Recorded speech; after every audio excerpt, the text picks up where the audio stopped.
everybody's worried about the opinions or conclusions that various experts have come to. So, well, this is my opinion on the matter. Nick, what do you think? Or so-and-so, what do you think? And then what we do is we group people together based on how their conclusions about a given topic match up or conflict with ours. Well, so-and-so, agrees with me. The other person has a different conclusion. We always want to say, what do you think? But what's more important than what we think is why we think that. So let me put it another way. What's more important than the conclusion that we hold about a given topic is how we have come to that conclusion.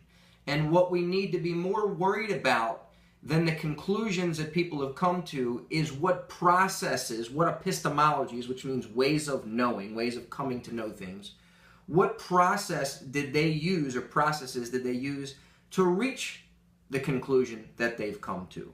So when we look at people's conclusions, sure, there's conflicting information out there. We want to look at, well, what brought you to this? How do you know that? How did you come to this conclusion?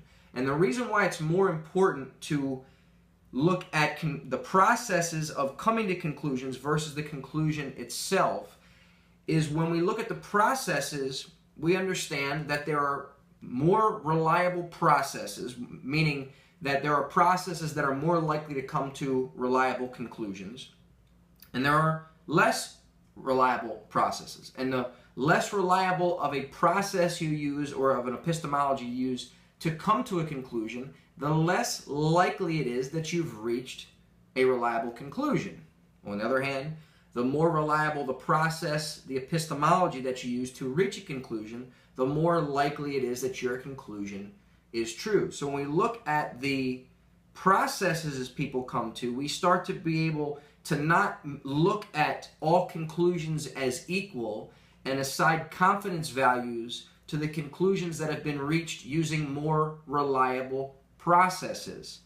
This is one of the things that are talked about when you hear people talking about, oh, that's a logical fallacy or that's bad evidence. Well, if somebody has reached a conclusion based off of bad evidence or logical fallacy versus consistent logic and solid, repeatable, verifiable evidence, then when we talk to these two individuals, they're going to come to conflicting conclusions. We don't just look at it and say, oh, well, this person's conclusion, both of them are equally smart and they're nice and everything else. Yes, but in this case, the person here who is used a much more reliable epistemology to come to the conclusion, a process, than the other person. Therefore, it's more likely that the person who used the more reliable process is more likely to be true. Now, I want to conclude this with saying this.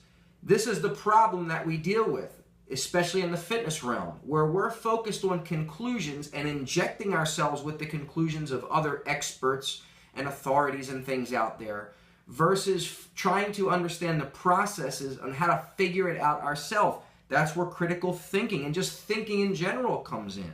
And these are what skepticism is all about and critical thinking is all about. Think about it like how you learn math. The teacher just didn't tell you when you're learning addition, your teacher didn't say, 2 plus 2, remember the answer is 4. They don't just say remember the answer, they teach you how to reason it out yourself. See, you have 2 items over here, 2 items over here. When you put them together, it becomes 4. So then when you've reasoned it out and you come to a wrong answer, Nick, what is 2 plus 2? 5. Okay. They don't just say, well, that was wrong, remember 4. They say, well, Nick, show me how you came to this answer of 5. And then when I show them, okay, Nick, you see, you added a 1 here where no 1 was supposed to be added. So they teach me, they show me the flaw of my process. That's inconsistent logic, logical fallacy, all the things skeptics talk about. Teach me how to eliminate the flaws in my process of coming to conclusions.